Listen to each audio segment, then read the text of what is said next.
Russell Wilson was never supposed to make it. A third-round pick, barely 5'11", overlooked and underestimated, yet he did the unthinkable. In just his second year, Wilson brought Seattle its first Super Bowl title, cementing his place as an NFL hero. But in the brutal world of pro football, no legacy is safe. Once celebrated as one of the game's most beloved underdogs, Wilson's journey took a turn few saw coming. A sudden fall from grace, a shocking trade, and now, a career on the verge of collapse. Today, the same fans who once cheered him now question every move, every word. His teammates, some say they never really believed in him. So how did it all go so wrong for Russell Wilson? How did a player who reached the peak of the NFL so quickly find himself fighting to prove he even belongs? This is the rise, the fall, and the high-stakes quest for redemption of Russell Wilson, a story of shattered dreams, relentless criticism, and the unforgiving nature of the NFL. Long before the roar of NFL crowds, before the Super Bowl rings and the scrutiny of millions, Russell Carrington Wilson's story began in a home steeped in history, resilience, and ambition. Born on November 29, 1988, in Cincinnati, Ohio, Russell's journey would later take root in Richmond, Virginia. But even as a young boy, Russell wasn't just carrying his own dreams, he was living out the unfulfilled dreams of generations. His father, Harrison Wilson III, was Russell's earliest hero, a man who never let anything stand in his way. Harrison was not just a lawyer with a sharp mind. He had been an athlete with an iron will, a two-sport college star at Dartmouth who, like his son, had dreams of making it in the NFL. That dream came close to reality. Harrison even tried out with the San Diego Chargers, training himself with a level of intensity that bordered on legend. He'd wrap his hands in trash bags to catch bricks thrown by friends' actual bricks to toughen his grip. Although he didn't make the team, Harrison never let go of that fierce spirit, and he passed every ounce of it down to Russell. Russell's mother, Tammy, brought a different kind of strength. As a dedicated nursing consultant, she knew how to balance the demands of her career with the needs of her family.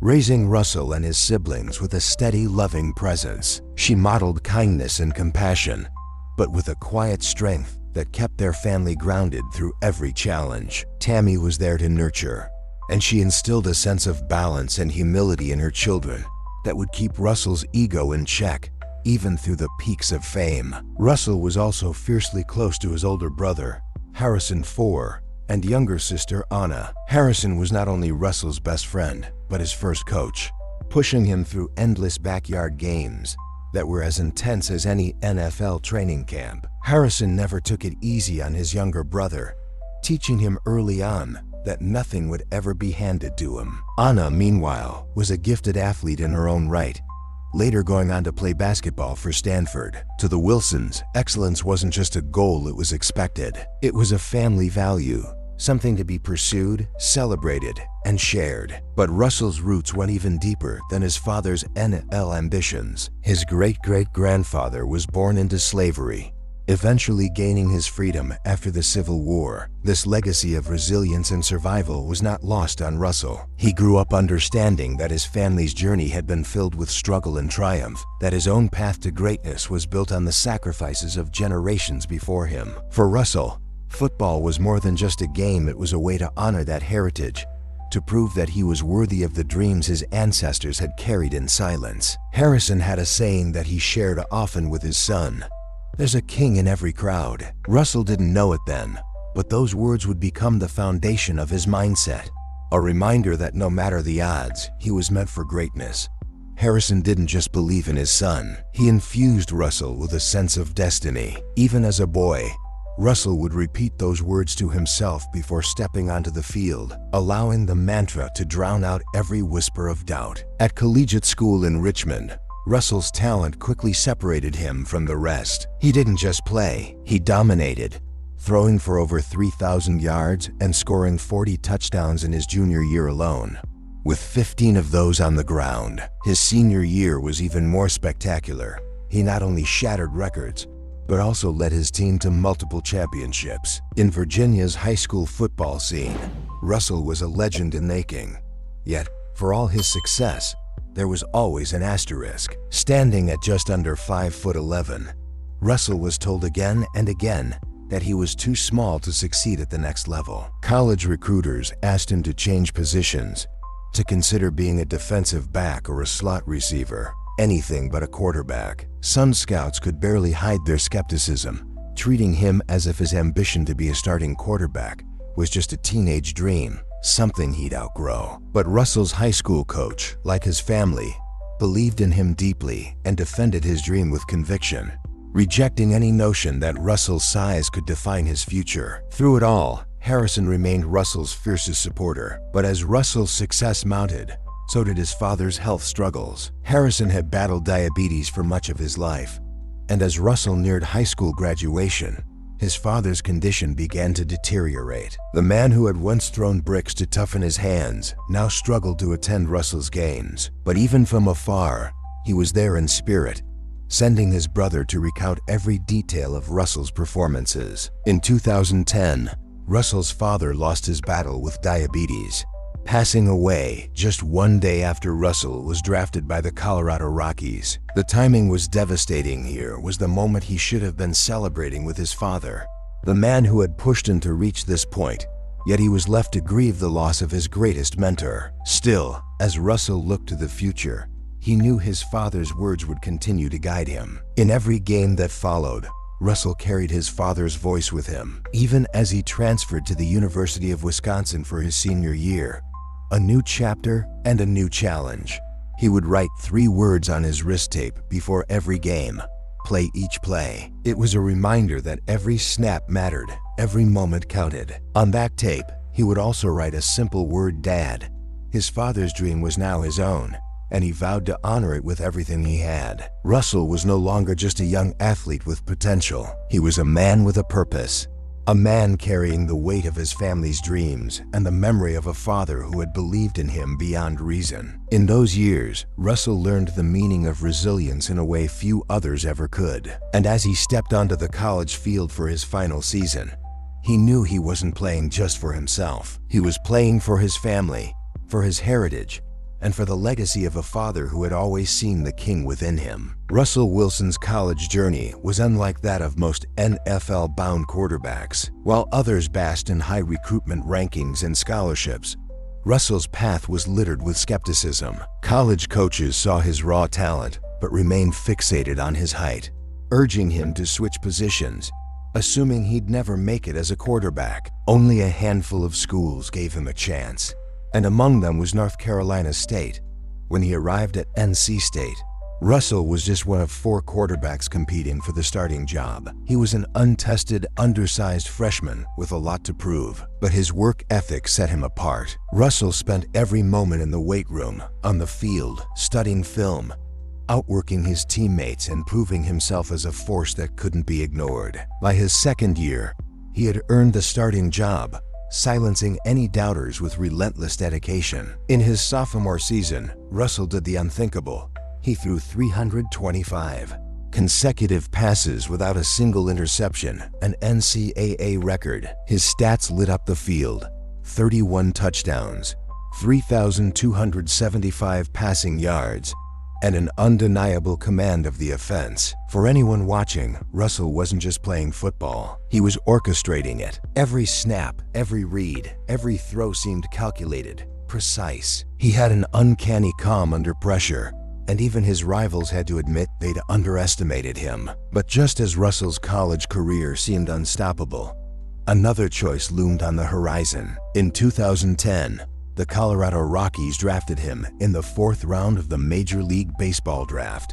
It was a high honor, and Russell had grown up loving baseball nearly as much as football. He even joined the Rockies' spring training, but after a short time with the team, he felt the pull of football again. And when he made the difficult choice to return to college, he was ready to give his final season in football everything he had. But in a twist of fate, NC State didn't want him back. Russell's former coach at NC State reportedly told him that his commitment to baseball had cost him his position, that he couldn't return as the starting quarterback. For Russell, it was a devastating blow, a rare moment of rejection that seemed to threaten his path forward. But instead of letting it hold him back, Russell turned his frustration into fuel. He transferred to the University of Wisconsin, where his arrival instantly raised both eyebrows and expectations. From his very first practice at Wisconsin, Russell was determined to make a statement. He led Wisconsin to a Big Ten championship, throwing for 3,175 yards and 33 touchdowns,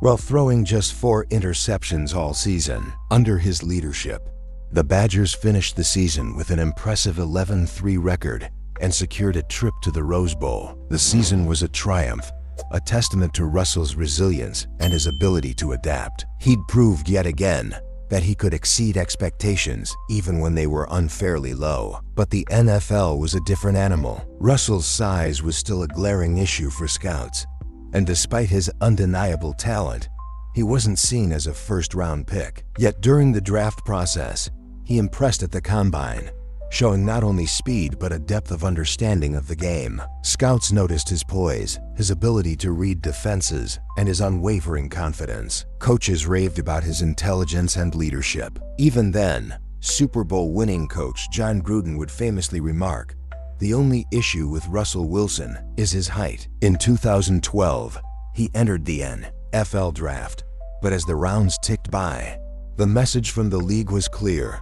They still didn't believe he could be a true NFL quarterback. Then, finally, with the 75th overall pick, the Seattle Seahawks took a chance on Russell Wilson in the 3rd round. To most, he was an undersized project quarterback, but to Russell, it was a chance to prove once again that he could defy the odds and achieve greatness. By 2014, Russell Wilson had become more than just a quarterback for the Seattle Seahawks. He was the heart of the team, embodying their spirit of grit, resilience, and determination. Wilson was a unique leader, one who seemed to approach the game with both the sharpness of a veteran and the wide-eyed optimism of a rookie. He'd been doubted and dismissed by so many before the NFL, but here he was, just a few seasons in, already a Super Bowl champion, and gearing up to lead Seattle to another title. Few could have predicted it, yet Seattle fans had come to expect greatness from their quarterback, and they were ready to believe. In the winter of 2015,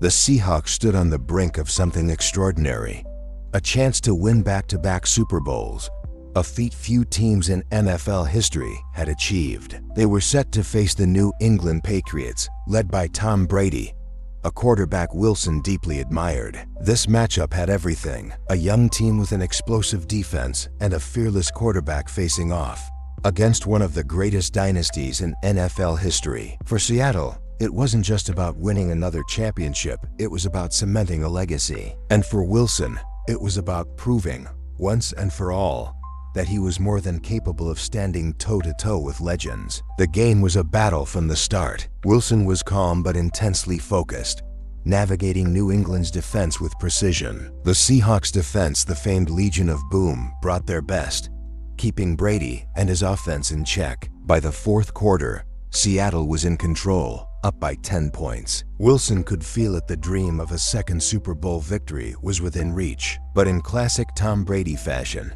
the Patriots mounted a comeback, narrowing Seattle's lead to 4 points. With just over a minute left, Wilson marched the Seahawks down the field, determined to reclaim control of the game. Every play was tense, every yard hard fought. Then, as if by fate, Seattle found themselves on New England's 1-yard line. The end zone was only 3 feet away, and with it, another Super Bowl ring. The crowd held its breath. In the huddle, Wilson felt the weight of the moment, but stayed focused on the task at hand. The obvious call was to hand the ball to Marshawn Lynch, the power running back known as Beast Mode, who had bulldozed his way through New England's defense all game. To the fans watching, the decision was clear: run the ball and let Lynch finish the game.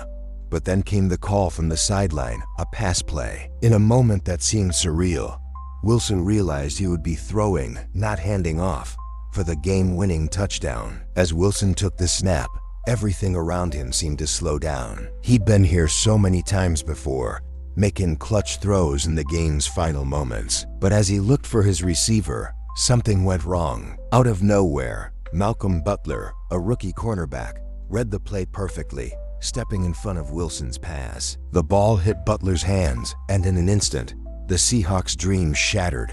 New England had won. In the seconds that followed, the stadium fell silent before erupting with New England's cheers. Wilson stood there, numb, barely able to process what had just happened. In a game where he had done everything he could to put his team in a position to win, the dream had slipped away in the blink of an eye. He looked around and saw his teammates Richard Sherman, head in his hands, Marshawn Lynch, shaking his head, and Pete Carroll, the head coach who had made the call, staring blankly as the Patriots celebrated. The backlash came fast and hard. Fans were outraged. Analysts ripped apart the decision to throw. Even Wilson, who had carried himself with nothing but confidence and resilience, couldn't escape the criticism. Questions swirled around him. Could he have audibled, chosen a different play? Did he want the glory of making the game-winning pass more than he wanted to trust his running back? For the first time in his career, Wilson was under a microscope,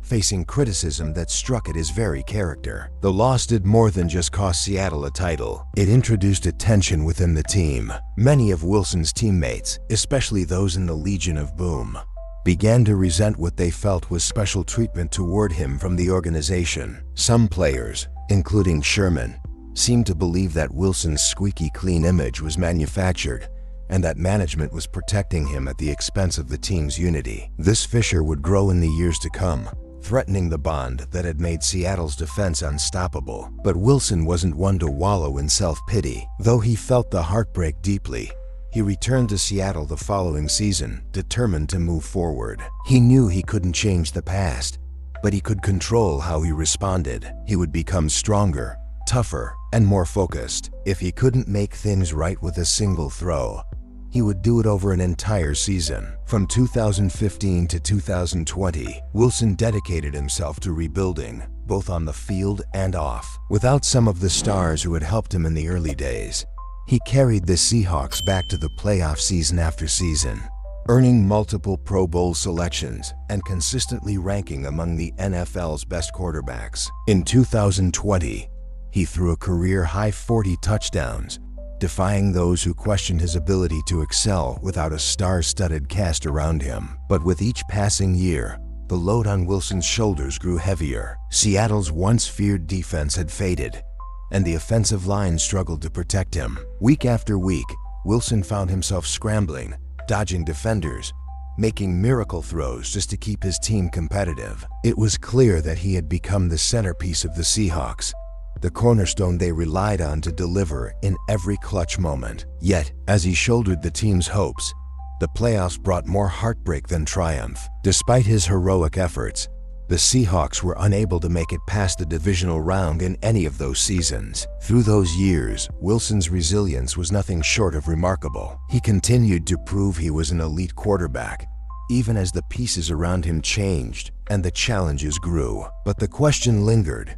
Could he keep carrying Seattle alone? The magic that had once seemed so abundant was fading, and while Wilson kept his head held high, the cracks were beginning to show. Was the success he'd tasted at the start of his career slipping further out of reach? Or could he find a way to reignite the fire that had taken him to the top? By 2021, the cracks in the Seattle Seahawks foundation were no longer just subtle, they were gaping. The franchise that Russell Wilson had once led to the heights of the NFL was struggling to keep up. Years of intense play, constant hits, and the grind of carrying an offense almost single-handedly had taken their toll. The proud defense that once ruled the league was a shadow of its former self, and the offensive line, battered and rebuilt year after year, still left Wilson scrambling under relentless pressure. Through it all, Wilson had remained Seattle's hero, the unwavering leader who inspired hope in every game. But now, the tension and frustration that had simmered beneath the surface for years was about to boil over. The 2021 season brought the first serious injury of Wilson's career. During a game against the Rams, he suffered a gruesome finger injury that forced him to sit out multiple games, a rarity for a quarterback known for his Iron Man streak and relentless commitment. Watching from the sidelines was painful, but as he recovered, Wilson began to question the team's direction more than ever before. For nearly a decade, he had given Seattle everything he had, fighting through tough seasons, never doubting his loyalty to the team. But as he watched the season slip away, his frustration reached a breaking point. For years, Wilson had felt the impact of Seattle's struggles in pass protection. Despite leading the league in sacks taken, he had held his tongue, maintaining a positive image and never publicly criticizing the organization. But privately, the tension with the front office grew. Wilson wanted to see the team invest in the offensive line, to put resources into protecting him, to give him a chance to truly lead Seattle back to the Super Bowl. When the 2021 season ended without a playoff appearance, Wilson was clear. He wanted a voice in the team's future, and he wanted a commitment to winning. But the Seattle front office had its own vision, one that didn't include Wilson's increasing influence. Tensions flared, and for the first time, rumors of a trade surfaced.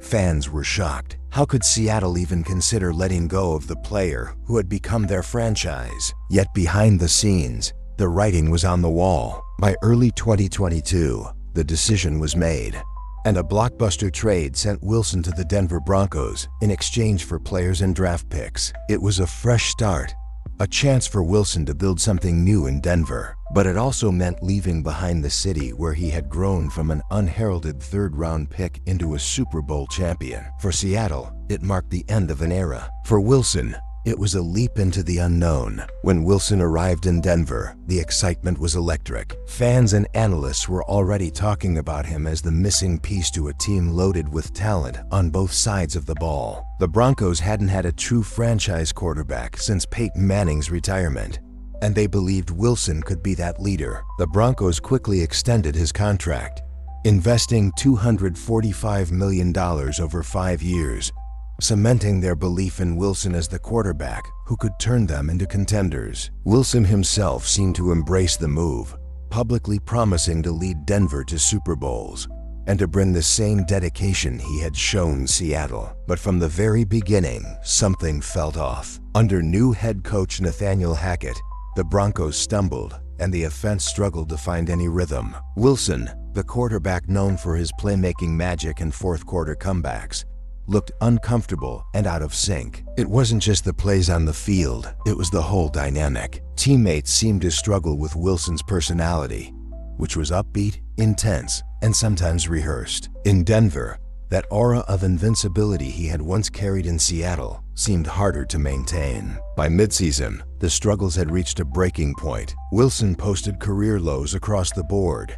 His completion percentage plummeted, his passer rating dipped to unprecedented lows, and the offense, which was supposed to be explosive, ranked dead last in points per game. Fans, already growing frustrated, started to turn on him. The media followed suit, and social media exploded with jokes and memes mocking his corny behavior and scripted responses in press conferences. Everything from his off-field image to his famous catchphrases, "Let's ride," became punchlines. The backlash wasn't limited to fans and media. Even Wilson's teammates showed signs of frustration. On the sidelines, cameras caught players gesturing in frustration after broken plays, and rumors swirled that Wilson's leadership style was wearing thin on a locker room that needed results, not rhetoric. In Denver, his unshakable optimism, which had once inspired a franchise, now seemed to fall flat. The weight of expectations, the immense pressure of a nearly $300 million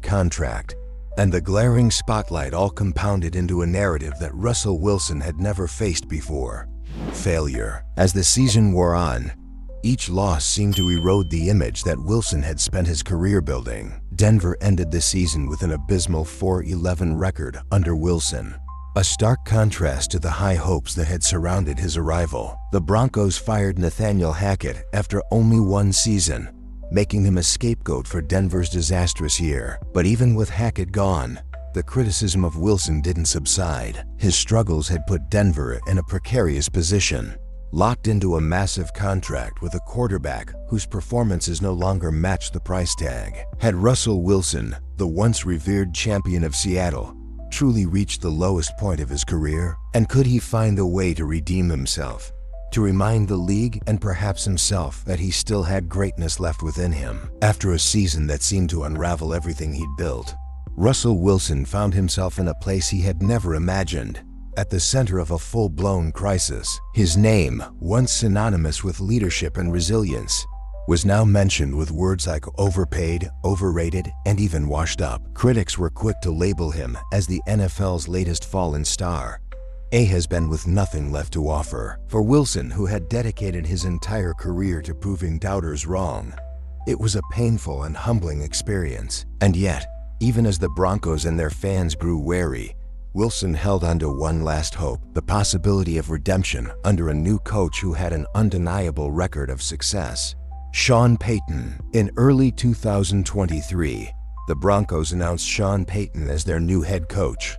A veteran with a Super Bowl title and a reputation for revitalizing quarterbacks, if anyone could rebuild Wilson's confidence and reignite his career, it was Payton. He had taken Drew Brees, a quarterback who was also considered undersized and overlooked, and helped him become one of the NFL's all-time greats. For Wilson, it felt like a second chance and opportunity to rediscover the magic that had made him one of the most electrifying players in the league. But Payton's arrival wasn't a simple reset. He was direct with Wilson from the beginning, making it clear that he would not tolerate the distractions or the carefully crafted image that had become a part of Wilson's persona in recent years. Payton wanted Wilson to focus solely on football, to set aside the catchphrases, the branding, the curated image, and to concentrate fully on the fundamentals. Payton's message was clear: if Wilson wanted redemption, he would have to earn it. The offseason was grueling. Under Payton's direction,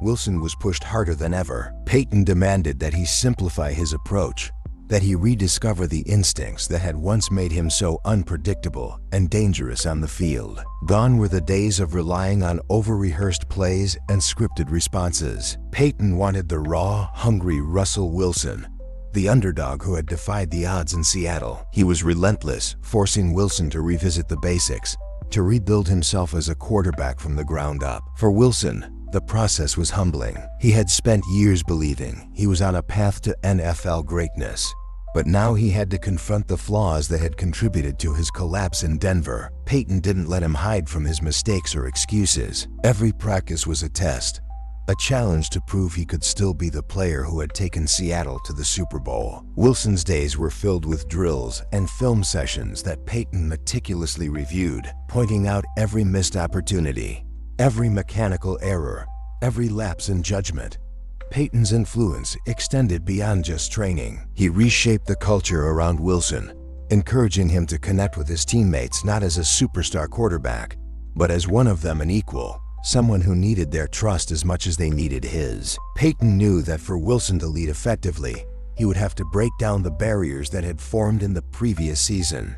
To truly earn back the respect of the locker room, he reminded Wilson that leadership wasn't just about words or slogans, it was about action, humility, and the willingness to put the team above all else. As the new season approached, Wilson's work began to show. There were moments in training camp where he looked like his old self, agile, confident, capable of making plays out of thin air.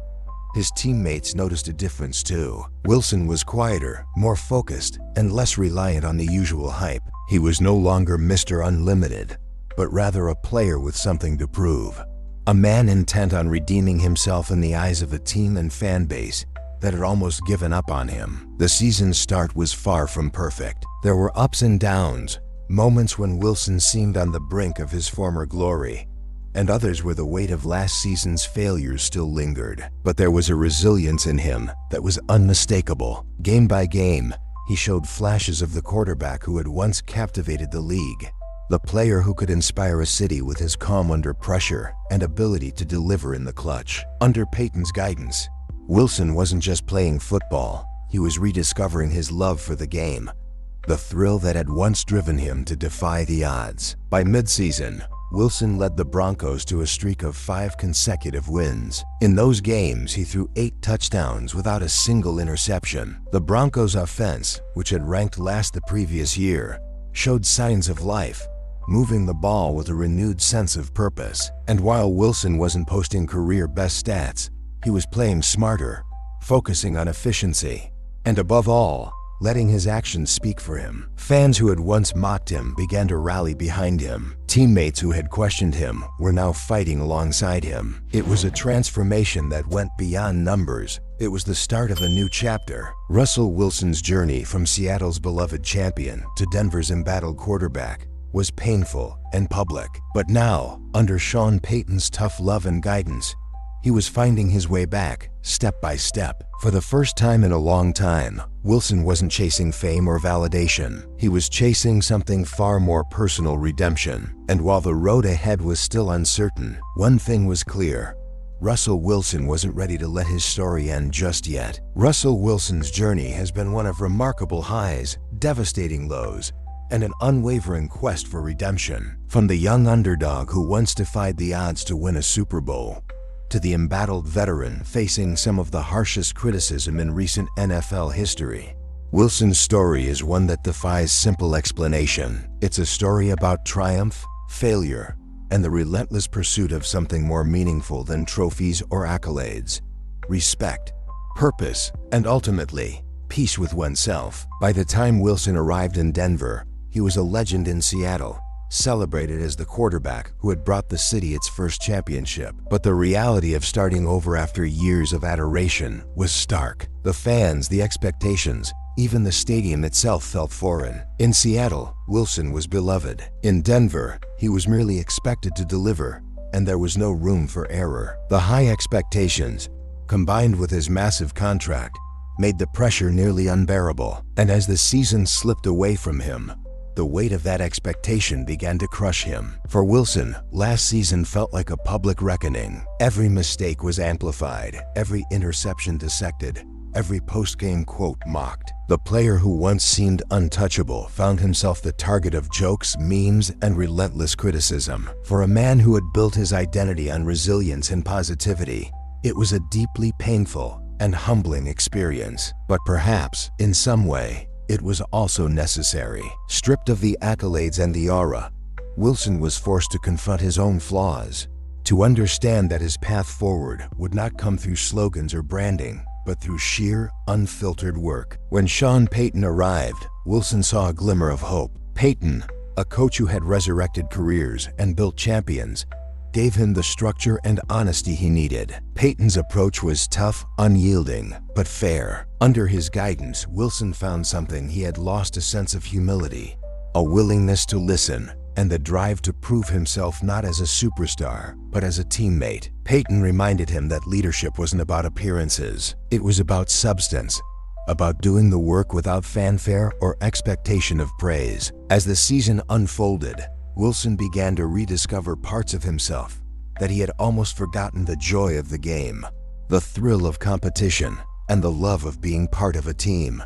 He threw fewer passes, but each one carried more meaning. He wasn't chasing stats. He was fighting for his teammates, his fans, and his own sense of worth. In those moments, he looked less like the polished image he had once crafted and more like the gritty quarterback Seattle had fallen in love with. The Denver fans, who had once mocked his every move, started to see a different side of him. They saw a quarterback who, despite everything, kept fighting. They saw a man who had been humbled, but was now driven by something deeper than fame or fortune. In Denver's locker room, teammates who had once doubted him now rallied behind him, appreciating his quiet dedication and willingness to sacrifice for the team. Slowly but surely, Wilson was earning back the respect he had lost. Yet, even as he found a measure of redemption, the road ahead remained uncertain.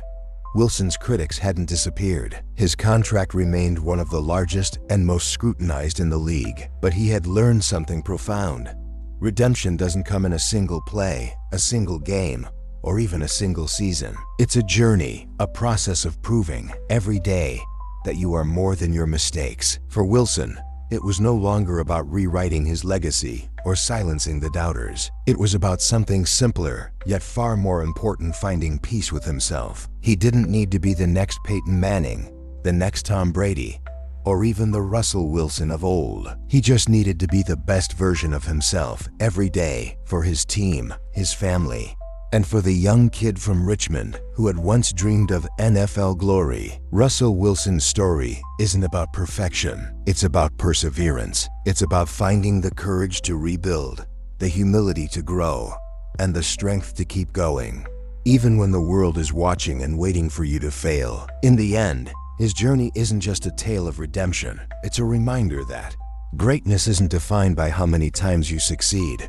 but by how many times you find the strength to rise after you fall. And as he takes the field, with a city watching, Russell Wilson knows one thing for certain. No matter what happens next, he has already won his most important battle. Because sometimes, the greatest victory is finding a way to believe in yourself again.